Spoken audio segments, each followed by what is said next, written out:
পদ্মা সেতু rail line, metro rail, elevated expressway, third terminal, Hatirjheel প্রকল্প, Purbachal 300 fit, উড়াল সেতু নির্মাণ, বঙ্গবন্ধু যমুনা সেতু, যমুনা রেল সেতু, সমুদ্র সীমা বিজয়, বঙ্গবন্ধু স্যাটেলাইট, রূপপুর পারমাণবিক বিদ্যুৎ কেন্দ্র, Karnaphuli tunnel, Cox's Bazar rail line, Cox's Bazar আন্তর্জাতিক বিমানবন্দর, ঢাকা ও চট্টগ্রাম এক্সপ্রেসওয়ে, দায়রা বিদ্যুৎ কেন্দ্র, রামপাল বিদ্যুৎ কেন্দ্র, মাথারবাড়ি তাপ বিদ্যুৎ কেন্দ্র, 119টি বিদ্যুৎ কেন্দ্র স্থাপন, পায়রা সমুদ্র বন্দর, 100টি ইকোনমিক জোন, 560টি মডেল মসজিদ, 1681টি মাদ্রাসা ভবন নির্মাণ, কওমি মাদ্রাসার স্বীকৃতি, উন্নয়নশীল দেশের উন্নতিকরণ, রোহিঙ্গাদের আশ্রয়দান, সমস্ত দেশকে রেলওয়ের আওতায় আনার উদ্যোগ, ফ্লাইওভার নির্মাণ, মহাসড়কগুলোকে 4, 6 ও 8 লাইনে উন্নীত করা, এশিয়া হাইওয়ে রোড প্রকল্প, ঘরে ঘরে বিদ্যুৎ, ফ্লাইওভার, নদী ভাঙন রোধ, শ্রমিকের মজুর বৃদ্ধি, বয়স্ক ভাতা, মাতৃত্বকালীন ভাতা, বিধবা ভাতা, মুক্তিযোদ্ধা ভাতা, শিক্ষা ভাতা, প্রতিদ্বন্দ্বী ভাতা, স্বামী পরিত্যক্তদের ভাতা, জেলেদের খাদ্য সহায়তা, ইমামদের ভাতা, বাসস্থান, বৈশাখী ভাতা, ডিজি কার্ড, আরো অজস্র।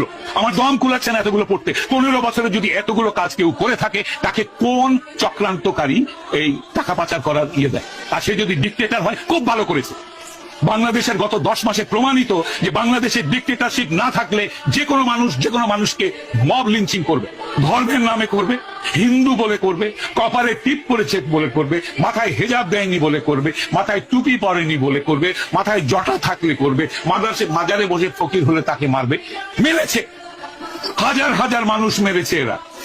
ডিক্টেটরশিপ ছাড়া এটা কোনোদিনও কন্ট্রোল সম্ভব নয়। খুব ভালো করেছেন আওয়ামী লীগ শেখ হাসিনা ডিক্টেটরশিপ করে। তার উচিত ছিল আরো ডিক্টেটরশিপ করে এগুলোকে দমন করা। এইটাই আমি মনে করি।